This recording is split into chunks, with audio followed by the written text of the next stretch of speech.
out, okay, what's another path I can try? Right. And speaking of tools, and you've touched on it a little bit already, but how have you seen social media change the landscape of broadcasting and just journalism and coverage in general? That is a good question, because I feel it actually plays into something that I came across recently with the women's tournament. Haley Van Lith was interviewed about making the Sweet 16. I think she's done it every year of her college career. Three different teams.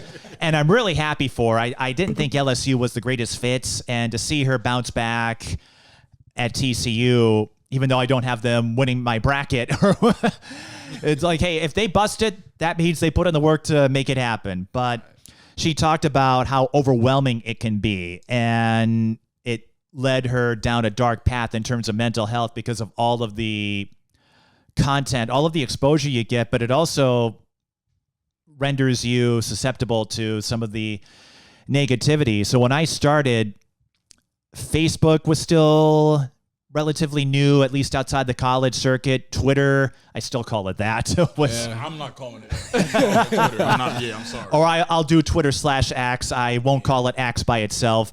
I'm old school. I guess we all are old school. Yeah, exactly. I'm not calling it X. That was still new. Instagram, TikTok wasn't a thing yet. What I've seen changed are how quickly people can put stuff out there, and I really got a taste of that when I would go cover Paige Beckers and Jalen Suggs throughout their high school careers, especially as seniors. We always joked, if you want to know which end of the court to be on, just look for all the cell phones and camera guys, or the mixtape guys, as we called them, because they would all congregate like ants or sheep right. at whatever basket Paige was facing, or Jalen. So it's a lot easier to get those highlights out there now. I think in many ways it's easier for players to get the word out, but it also makes it a little trickier because you've got, I don't know how many accounts are out there. I think Fresh Coast Hoops is one. I know you do a lot with Twin City Sports. I saw you getting highlights, and you got a chance to document Harding's first ever section championship. Shout out to NSPN for using that clip, man. That was so surprising. Shout out to y'all. We appreciate that. NSPN, they know where to find stuff. They used some of my footage when I was away from them for a time and before I came back. But Harding's also my alma mater, so it was kind of cool for my. Nice. It was cool. Like that was 20 years ago when I graduated, so my connections aren't as deep as they once were. But to see a school that hadn't been in the news for some flattering things recently to get that kind of honor. I know they didn't play as well as they wanted to in state, but to get that spotlight for a little bit. Well, they got Mankato East in the first round, and they didn't shoot well. And I said, I don't care how good you are. If you don't shoot the ball, you're going to run into trouble. You're cooked. Yeah, unless you can hold your opponent.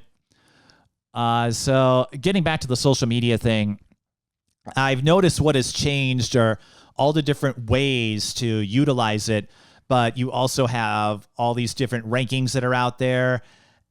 And I think with players, I'm not a player myself, or I don't go in there and say, what do you think of all these social media posts about you? But they might see the likes or the views, and maybe sometimes it gets to their head a little bit. So I feel it has done wonders to get names out there, especially if you don't live in a metro area. You've probably seen Tori Orline on the girls' side, and the Azumas, Isaac, I think, went to Minnesota from Cherry.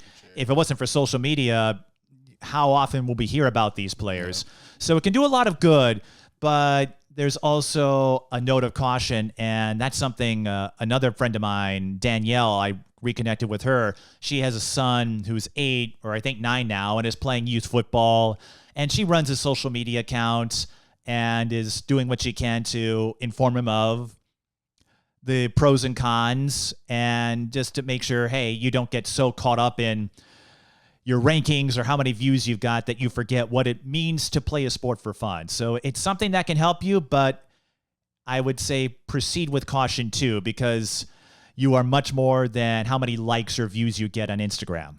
Oh, yeah.